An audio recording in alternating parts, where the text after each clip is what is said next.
joie et sens de l'humour. Ce qui a été dit jusqu'à présent n'implique pas un esprit inhibé, triste, aigri, mélancolique ou un profil bas amorphe. Le saint est capable de vivre joyeux et avec le sens de l'humour. Sans perdre le réalisme, il éclaire les autres avec un esprit positif et rempli d'espérance. Être chrétien est joie dans l'Esprit Saint, parce que l'amour de charité entraîne nécessairement la joie. Toujours celui qui aime se réjouit d'être uni à l'aimer. C'est pourquoi la joie est conséquence de la charité. Nous avons reçu la merveille de sa parole et nous l'embrassons parmi bien des tribulations avec la joie de l'Esprit Saint. Si nous laissons le Seigneur nous sortir de notre carapace et nous changer la vie, alors nous pourrons réaliser ce que demandait saint Paul. Réjouissez-vous sans cesse dans le Seigneur, je le dis encore, réjouissez-vous. Les prophètes annonçaient le temps de Jésus que nous sommes en train de vivre comme une révélation de la joie.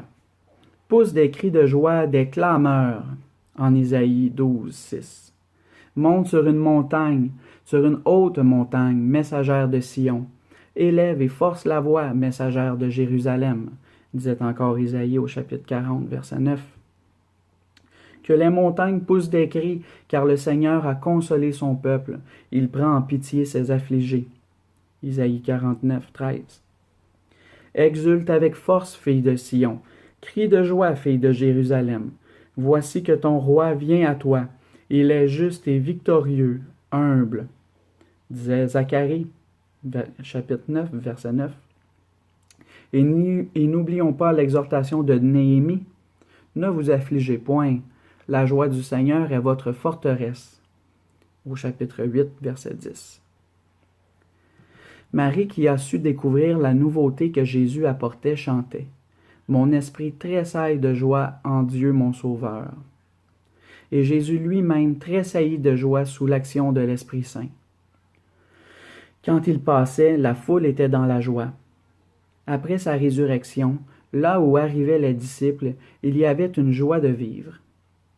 Jésus nous donne une assurance. Vous serez triste, mais votre tristesse se changera en joie. Je vous verrai de nouveau, et votre cœur sera dans la joie, et votre joie, nul ne vous l'enlèvera. Je vous dis cela pour que ma joie soit en vous, et que votre joie soit complète. Il y a des moments difficiles, des temps de croix, mais rien ne peut détruire la joie surnaturelle qui s'adapte et se transforme, et elle demeure toujours au moins comme un rayon de lumière qui naît de la certitude personnelle d'être infiniment aimé au-delà de tout. C'est une assurance intérieure, une sérénité remplie d'espérance qui donne une satisfaction spirituelle incompréhensible selon les critères du monde.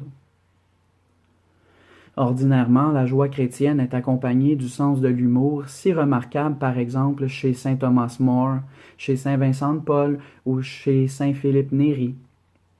La mauvaise humeur n'est pas un signe de sainteté. Éloigne de ton cœur le chagrin, disait le Coëlette. Ce que nous recevons du Seigneur afin d'en jouir est tel que parfois la tristesse frise l'ingratitude de notre part, frise le repli sur nous-mêmes au point que nous sommes incapables de reconnaître les dons de Dieu. Son amour paternel nous invite. Mon fils, traite-toi bien, ne te refuse pas le bonheur présent. Il nous veut positifs, reconnaissants et pas trop compliqués. Au jour du bonheur, sois heureux. Dieu a fait l'homme tout droit, et lui cherche bien des calculs. Encore dans le Coëlette. En toutes circonstances, il faut garder un esprit souple, et faire comme saint Paul. J'ai appris en effet à me suffire en toute occasion, dit-il aux Philippiens, chapitre 4, verset 11. C'est ce que vivait saint François d'Assise, capable d'être ému de gratitude devant un morceau de pain dur, ou bien heureux de louer Dieu uniquement pour la brise qui caressait son visage. Je ne parle pas de la joie consumériste et individualiste si répandue dans certaines expériences culturelles d'aujourd'hui, car le consumérisme ne fait que surcharger le cœur. Il peut offrir des plaisirs occasionnels et éphémères, mais pas la joie. Je me réfère plutôt à cette joie qui se vit en communion, qui se partage et se distribue, car il y a plus de bonheur à donner qu'à recevoir. Et Dieu aime celui qui donne avec joie. L'amour fraternel accroît notre capacité de joie, puisqu'il nous rend capables de jouir du bien des autres. Réjouissez-vous avec qui est dans la joie, disait saint Paul aux Romains. Nous nous réjouissons quand nous sommes faibles et que vous êtes forts, disait-il encore aux Corinthiens. En revanche, si nous nous concentrons sur nos propres besoins, nous nous condamnons à vivre avec peu de joie.